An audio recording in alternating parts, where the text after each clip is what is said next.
تو ہم جب حضرت مفتی رشید احمد صاحب رحمہ اللہ کے گھر گئے ان کی خدمت کے لیے، کہ کبھی کبھار گھر میں جھاڑو لگا دیا کرتے تھے، پوچھا لگا دیا کرتے تھے، تو ہم نے وہاں ایک پہلی دفعہ جب میں ان کے کمرے میں گیا الگ منظر دیکھا.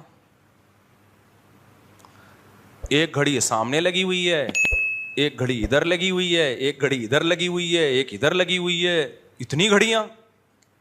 ہم نے کہا یہ کیا بھائی؟ اچھا گھڑیاں چھوٹی چھوٹی جو صرف ٹائم نظر آئے، اتنے بڑے بڑے ڈبے نہیں. ایک گھڑی تو تھی سوئیوں والی تھوڑی سی بڑی، باقی چھوٹی چھوٹی. ہم نے حضرت سے پوچھا کہ یہ کیا اتنی گھڑیاں ایک کمرے میں؟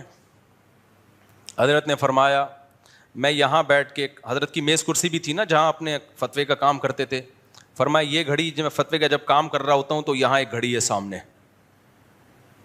تاکہ ٹائم کا مجھے پتا بولو چلتا رہے. ایسے کام کر رہا ہوتا ہوں اور دیکھ بھی رہا ہوتا ہوں کہ کتنا، کیونکہ ٹائم کے پابند تھے، نمازوں کے بھی اوقات ہیں بھائی، اب کھانے کے بھی اوقات ہیں، ایسے کر رہا ہوتا ہوں اور ایسے، سمجھ رہے ہیں؟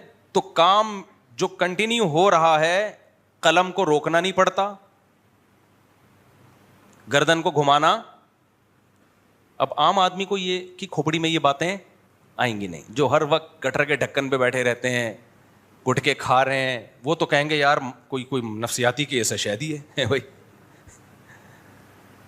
تو فرماتے ہیں قلم، کیونکہ جب آدمی دماغی کام کر رہا ہوتا ہے نا، اس کو قلم روکنے میں بھی ڈسٹرب ہوتا ہے. وہ بس یوں ایک نظر یوں اٹھائی اور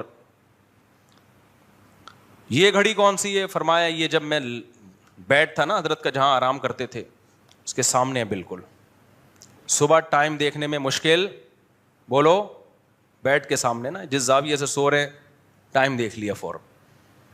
یہ گھڑی یہ مصلے کے سامنے ہے. حضرت جب نماز کی نیت باندھا کرتے تھے تہجد کی یا سنتوں کی، تو پتہ چلے کہ جماعت میں کتنا ٹائم باقی ہے، تو نماز کے دوران ہی تھوڑا سا یوں اٹھایا اور سامنے گھڑی، کیونکہ حضرت بہت لمبی نماز پڑھتے تھے، نماز بہت لمبی پڑھتے تھے نا، تو اب اتنی لمبی نہ ہو جائے کہ جماعت ہی نکل جائے یا صبح صادق کا وقت داخل ہو جائے. تو وہ گھڑی مصلے کے سامنے تھی، نماز پڑھ رہے ہیں، ایسے سامنے دیکھا اور اندازہ ہو گیا رکعت کتنی لمبی کرنی ہے. سمجھ میں نہیں آ رہی، میرا خیال ہے بات. کنجوس آدمی گھڑیوں پہ بھی خرچہ نہیں کرتا، پتہ ہے آپ کو؟ آج کل جو لوگ پیسہ خرچ کر رہے ہیں نا، جن چیزوں پہ کرنا چاہیے ان پہ نہیں کر رہے، جن پہ نہیں کرنا چاہیے ان پہ دبا کے اڑا رہے ہیں. میں نے جب یہ ڈیجیٹل لاک لگائے نا انگوٹھے والے یہاں پہ، اس پہ بھی لوگوں نے باتیں بنائی ہیں. یہ مولوی کو دیکھو کچھ زیادہ ہی ترقی یافتہ ہو رہا ہے جاپان سے، حالانکہ جاپان جانے سے پہلے میں نے لگائی ہیں یہ. بھائی آپ اس ٹیکنالوجی سے فائدہ کیوں نہیں اٹھا رہے؟ اب میرے اتنے گھر ہیں اور اتنے دروازے ہیں، میں چابیوں کے گچھے لے لے کے گھوموں؟ ایک دفعہ میں نے، اور مجھے اچھا خاصا پیسہ خرچ کرنا پڑا اس کے لیے، لیکن ہمیشہ کے لیے جان بولو چھوٹ گئی. اب جاؤ ٹھک چلو بھائی، پھر بچوں کے انگوٹھے لگا دیے اس میں، گھر والوں کے انگوٹھے لگا دیے، تو کتنا فائدہ ہو گیا، کتنی سہولت مل گئی. جہاں جا رہے ہیں ٹھک، صحیح ہے نا؟ ورنہ جا رہے ہیں بیل بجا رہے ہیں، دروازہ نوک کر رہے ہیں، گھر والوں کے لیے بھی ٹینشن ہے، چابی گم گئی، ادھر رہ گئی چابی، امی کے گھر رہ گئی، نانی کے گھر رہ گئی، چاچے کے گھر رہ گئی، مامے کے گھر رہ گئی. تو پیسے خرچ ہوئے ہیں، اچھے خاصے خرچ ہوئے ہیں.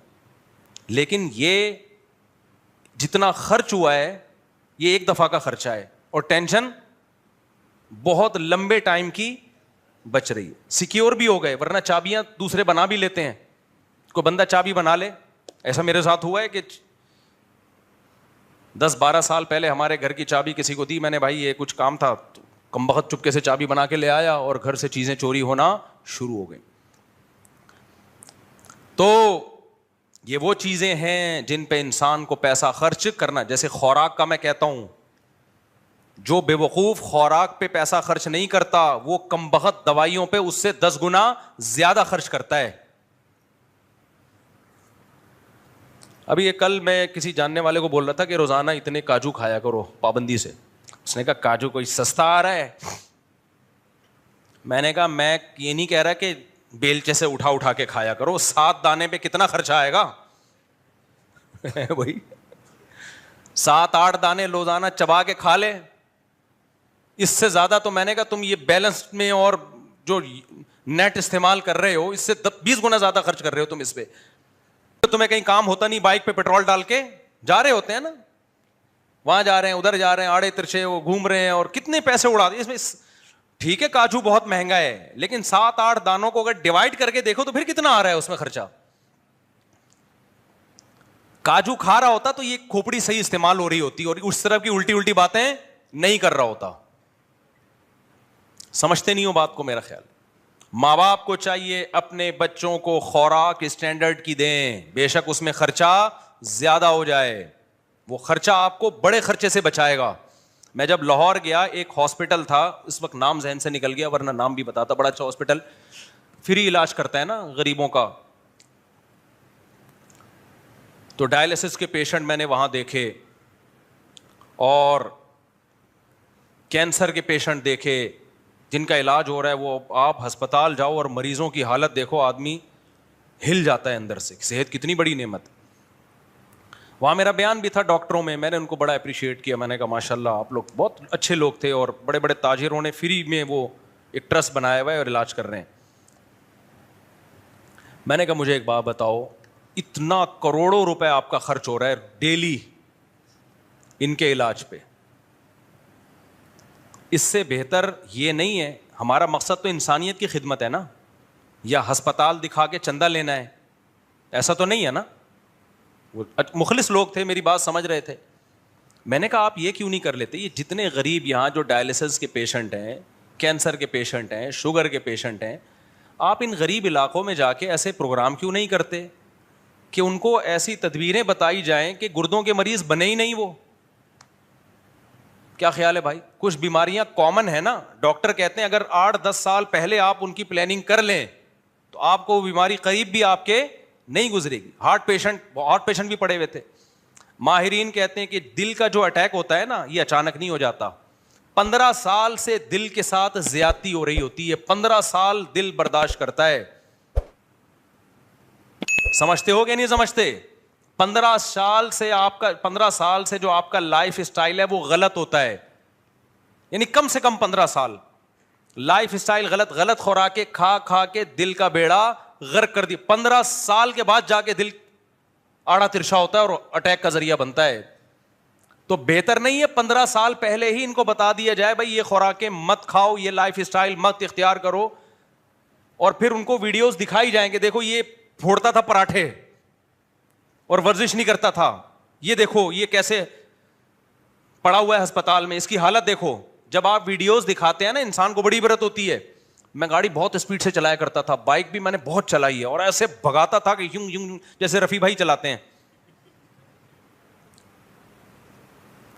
یہ جس طرح چلاتے ہیں نا, ایک دفعہ میں نے ان سے کہا رفیع بھائی کوئی واقعہ ہو جائے گا آپ کے ساتھ, اور کچھ دنوں کے بعد واقعہ ہو گیا, اور یہ پڑے ہوئے تھے اسپتال میں, 1 مہینے بعد دریافت ہوئے ہیں. یہ تو شکر ہے ہڈیاں ان کی سب اپنی جگہ بیٹھ گئیں, ورنہ ان کی ہڈی کسی کا باپ بھی نہیں بٹھا سکتا. تو بہت رف چلاتا تھا بائک میں, کیونکہ مجھے اچھی بائکوں کا شوق تھا.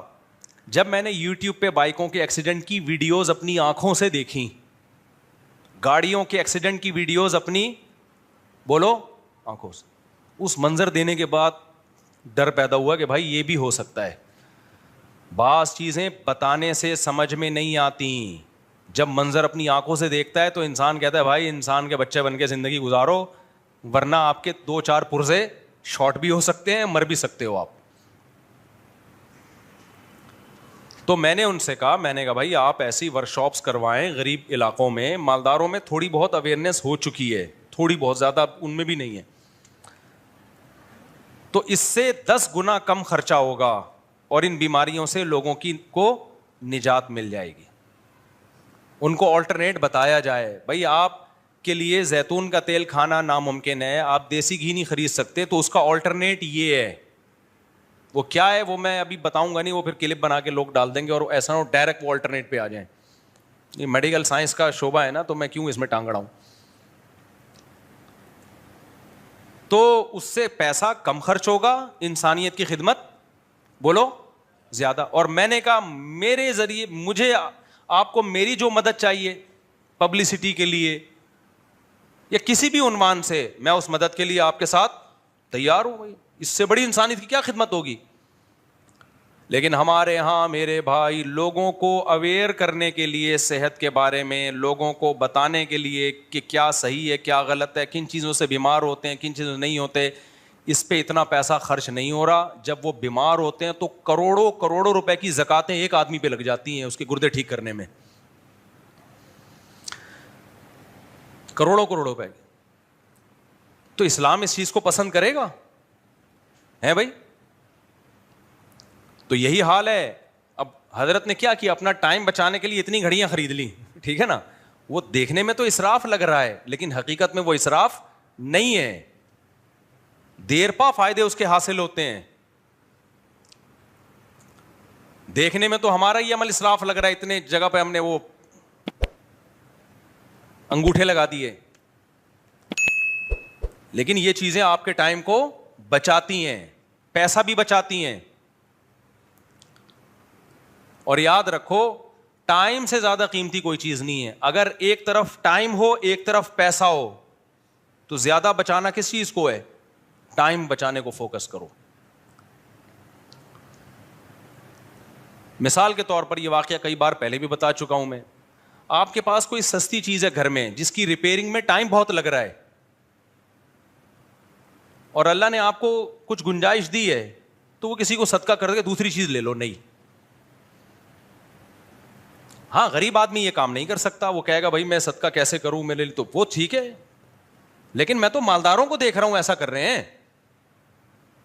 دیکھو میں کل اپنا علمی کام کر رہا تھا نا, سسٹم میں نے نیا سسٹم خریدا کمپیوٹر, اب میں کام کر رہا ہوں وہ ری اسٹارٹ ہونے میں ٹائم لگا رہا ہے, کبھی اس میں وائرس آ رہا ہے. میں نے دکان والے کو فون کیا, میں نے کہا اس جنازے کو لے جا. کہہ رہا ٹھیک کروا دوں. میں نے کہا مجھے نیا دے دو. ٹھیک نہیں, بھلے 4-5 ہزار زیادہ لے لو, کیونکہ ٹھیک کر کے پھر یہ میرا بھائی ٹائم زیادہ کیا ہے. تو میں تو ایسے ہی کہتا ہوں یہ جنازہ اٹھاؤ یہ کسی اور کو دو. ہمیں ایسی چیز ہو جب ہمارا ہم وہ علمی کام کو فوکس کریں, یہ اس کا بٹن ہی ٹھک ٹھک ٹھک کر کے دباتے رہیں. وہ بٹن اسٹارٹ ہی نہیں ہو رہا تھا, پتہ نہیں چل رہا تھا کون سا بٹن ہے. ری اسٹارٹ ہونے میں ٹائم لے رہا ہے, پھر شٹ ڈاؤن ہونے میں ٹائم لے رہا ہے. ابے بھائی پاگل ہے کیا؟ تو 3-4 ہزار اضافی لگا دو. ہاں جس بیچارے کی آمدن بہت کم ہے, میں تو اتنا غریب نہیں ہوں نا, اتنا مالدار بھی نہیں ہوں جتنا آپ لوگ سمجھتے ہیں, اتنا غریب بھی نہیں ہوں جتنا لوگ سمجھتے ہیں. میرے بارے میں یوٹیوب پہ جو اڑایا ہوا ہے نا کروڑوں کروڑ روپے کی آمدن, یہ پھینکی ہے کسی نے. کاش پہلے پھینک دیتے تو. جھوٹ تم لوگوں نے بولا بھی ہے, تو جب 4 ہو گئی اس کے بعد جھوٹ بول رہے ہو کہ 1 کروڑ روپے کماتا ہے ہر مہینے. اگر یہ پہلے خبر جھوٹی خبر ہے یہ, اور میرے گھر والوں نے مجھے کہا کہ آپ کی تو منتھلی 1 کروڑ کی آمدن ہے, اس حساب سے تو ہمیں آپ نے وہ لائف نہیں دی ہوئی. میں نے کہا خدا کی قسم جھوٹ ہے یہ. کہہ رہے ہیں یہ دیکھیں یہ کیلکولیشن. میں نے کہا غلط کیلکولیشن ہے یہ. اچھا میرا ہاتھ گھر میں بہت کھلا ہے, اس سے بھی بعض دفعہ گھر والے سمجھتے ہو کروڑوں روپے کما رہا ہے. جو میرے ساتھ بچپن سے رہے ہیں ان کو پتا ہے کہ میری جیب میں 500 روپے بھی ہوتے ہیں نا, تو میں سمجھتا ہوں میرے سے بڑا دنیا میں کوئی سیٹ ہے نہیں. یہ میری بچپن سے عادت ہے, خوب اڑاتا ہوں میں. جو غلط ہے, اتنا اڑانا نہیں چاہیے, لیکن عادت ہے بچپن سے اڑانے کی, جو غلط عادت ہے, اچھی عادت نہیں, اڑانا نہیں چاہیے پیسہ. تو اللہ نے مدد کی ہے, ہاتھ تھاما ہوا, ورنہ ہم نے جو حماقتیں کی ہیں نا اڑانے بھی, وہ حماقتوں میں تو انسان بھکاری بن جاتا ہے. تو نہ اتنا غریب ہوں جتنا آپ سمجھتے ہو, نہ اتنا مالدار ہوں جتنا آپ سمجھتے ہو. اب غریب تو لوگ مجھے سمجھتے نہیں, پہلے سمجھتے تھے.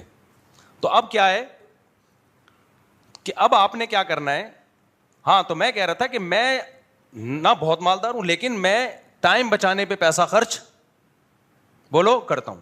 یہ میں مثالیں اپنے واقعات بتانے کے لیے نہیں دے رہا, آپ کو موٹیویٹ کرنے کے لیے دے رہا ہوں کہ یہ کام کرنا چاہیے. اب دیکھو میرے گھر کا ایک کمرہ تھا, اس میں کباڑ پڑا ہوا تھا. مجھے سمجھ میں نہیں آ رہا بھائی یہ گھر کو کمرے کو میرا وہ مجھے اس میں کام ہوتا تھا, اسٹڈی کرنی ہے اس میں. تو میں نے ایک کے ذمہ لگایا, اس نے کہا ایکچولی یہ چیز یہاں ہے, یہ اس کام کی, یہ اس کام کی. جب 2-3 مہینے گزر گئے نا, صاف نہیں ہوا. میں نے ایک بندے کو کہا یہ سارا مال تیرا, کمرہ مجھے صاف چاہیے. ٹھک کر کے سارا ریڑھی پہ ڈالا, لے گیا. 3 دفعہ کہتا ہے کوئی چیز نکل آئی. میں نے کہا سب تیری. کہہ رہے دیکھ لیں, مجھے پتا تھا سونا چاندی تھوڑی پڑا اس میں, ہے تو کباڑ ہی نا. بھائی ٹینشن سے بچو, کیونکہ اب نہیں ہو رہا صاف نا, اٹھا لے جا, سب تیرا, بس صدقے کا ثواب بھی تو ملے گا نا. تو بھائی اس طرح بھی تو صدقہ کر سکتا ہے آدمی, صدقے کا ثواب بھی مل گیا, گھر بھی کیا ہو گیا, وہ کمرہ کیا ہو گیا صاف, ورنہ پڑے رہتے. لوگ کیا کرتے ہیں, اتنی پرانی پرانی کباڑ کی چیزیں گھر میں رکھی ہوئی ہیں, یہ ضرورت کے وقت کام آئے گی, یہ فلانی بیٹی کی جب شادی ہوگی اس کو جہیز میں دیں گے, یہ پنجرا پڑا ہوا ہے طوطے پالیں گے تو پھر رکھیں گے انویسٹمنٹ کے لیے. بھائی 1 سال سے زیادہ اگر کوئی چیز گھر میں اضافی رہ گئی, میں اس کو سزا دیتا ہوں کہ اب یہ صدقہ ہوگی. میں تو بیچتا بھی نہیں اس کو, لیکن آپ بیچ دو بھلے. میری عادت ہے, میرے گھر میں اگر کوئی اضافی سامان ہے نا تو میرا نہیں ہوگا, وہ گھر والوں کا ہوگا. گھر والوں پہ تو کسی کا روب. میرے گھر سے اگر کہیں شفٹنگ کے وقت کباڑ نکلا نا تو میں حلفیہ کہہ سکتا ہوں وہ میرا نہیں ہے, وہ گھر والوں کا ہوگا. گھر والوں کو ہر گھر میں تو ہر ایک کی عادت مختلف ہوتی ہے نا, ہر ایک کی عادت. ان پہ تو آدمی ان کی چیزوں پہ تھوڑی زور لگا سکتا ہے کہ بیگم صاحبہ نے طوطے کے لیے پنجرا رکھا تھا, میں نے اٹھا کے کباڑ والے کو دے دیا, تو اگلے دن میں بھی کباڑ والے کی ریڑھی پہ گھوم رہا ہوں گا, میرا بھی وہی اشر ہو. اپنی ملکیت کی بات کر رہا ہوں. میری ملکیت میں کوئی چیز, جیسے ہم نے کوئی چیز خریدی رکھی ہوئی ہے کہ یہ استعمال ہوگی, تو میں اس کو 1 سال کا ٹائم دیتا ہوں, 1 سال تک استعمال کر لو. نہیں ہوئی نا میرے نزدیک پھر یہ جرم ہے, اس کو نکالو, بیچ دو یا صدقہ کر دو. فوراً شیطان کہتا ہے نہیں ضرورت پڑ سکتی ہے. اب جب ضرورت پڑے گی تو جرمانہ یہ ہے کہ دوبارہ خریدنا ہے. یہ بھی حب دنیا ہے میرے بھائی, مال جمع کر کے رکھنا. میں نے واقعہ سنایا تھا نا, میں نے طوطوں کے لیے پنجرا خریدا کہ اس میں طوطے ڈالوں گا. طوطے ڈالنے کا ٹائم نہیں مل رہا تھا, کبھی سفر ہو رہے ہیں کبھی کیا ہو رہا ہے. 1 سال گزر گیا, میں نے کہا نکالو, گھر سے نکالا اس کو میں. اب گھر والوں نے بھی کہا, لوگوں نے بھی کہا بھائی آپ نے خریدنے ہیں. میں نے کہا خریدنے کا پروگرام ہے, لیکن 1 سال میں جو کام نہیں ہوا نا اس کی سزا یہ ہے کہ اس کو نکالو. جگہ نہیں گھروں میں گھیر کے رکھو. جب مرو نا ہلکے پھلکے دنیا سے جاؤ. کیسے جاؤ؟ یہ نہ ہو کہ اس الماری سے ابا کی یہ گھڑی نکل رہی ہے, اس الماری سے ابا کے پاجامہ نکل رہا ہے, اس الماری سے ابا کی پگڑی نکل رہی ہے. آج کل وراثتوں میں کیا ہو رہا ہوتا ہے. ہلکے پھلکے جاؤ, جو وراثت ہے وہ بھی پتہ ہو یہ ہے بس. ہم مسافر ہیں بھائی, دنیا کو ہم نے کیسے گزارنا ہے. مسافر اسی سے انسان زندگی خوش گزارتا ہے. تو وہ گھڑی پر میں نے پورا بیان کر دیا, تو کوئی بات نہیں, اسی میں خیر ہوگی. تو اس بیان کا حاصل کیا نکلا, 2 منٹ میں بس بیان بتا کے بیان ختم کرتا ہوں. بیان کا حاصل 2 چیزیں نکلیں. ایک تو یہ کہ بھائی لیبل پہ مت جایا کرو. خواتین کے حقوق, بچوں کے حقوق اور ویمن رائٹس اور ہیومن رائٹس, یہ رائٹس کے نام لیبل بہت ہیں. اسلام نے جو رائٹس دیے ہیں ان پہ رائٹس کے لیبل نہیں لگائے, لیکن سچی مچی کے رائٹس کس نے دیے ہیں؟ عورتوں کو بھی, بچوں کو بھی, مردوں کو بھی, بڑے بھائیوں کو بھی, چھوٹے بھائیوں کو بھی, باپ کو بھی, دادا کو بھی, ماں کو بھی, سسرال کو بھی. حقیقت میں رائٹس کس نے دیے ہیں؟ اسلام نے. ایک تو یہ خلاصہ نکلا. دوسرا خلاصہ یہ نکلا کہ اپنے ٹائم کو سب سے زیادہ قیمتی سمجھو. جیسے مفتی رشید احمد صاحب میرے شیخ و مرشد, چاروں طرف گھڑیاں لگائی ہوئی ہیں. دیکھنے میں تو یہ فضول حرکت لگتی ہے, ابے اتنا پیسہ خرچ کر دیا, اسراف, تبذیر. نانا میرے بھائی, اول تو گھڑی میں کوئی زیادہ پیسہ خرچ نہیں ہوتا, لیکن اگر حضرت کے یہاں تو زیادہ بھی ہو رہا ہوتا زیادہ ہی لگا دیتے. تو جو چیز آپ کی ضرورت کی ہے, جو آپ کے استعمال کی ہے, اس پہ پیسہ خرچ کرتے ہوئے انسان کنجوسی سے کام نہ لے. سمجھتے ہو کہ نہیں سمجھتے؟ تو یہ حاصل نکلا اس پوری بحث کا. تو اپنے وقت کو اپنے پیسے سے زیادہ قیمتی سمجھو. اللہ تعالیٰ سمجھنے کی, عمل کی. تو یہ میرا دفتر ہے نا, اس میں بھی کچھ چیزیں پڑی ہوتی ہیں. تھوڑے دن گزر جائیں تو پھر میں بس اب اس کو کیا کرو, یہ استعمال بھی نہیں, اب نکالو اس کو یہاں سے. تو اللہ تعالیٰ سمجھنے کی, عمل کی توفیق عطا فرمائے.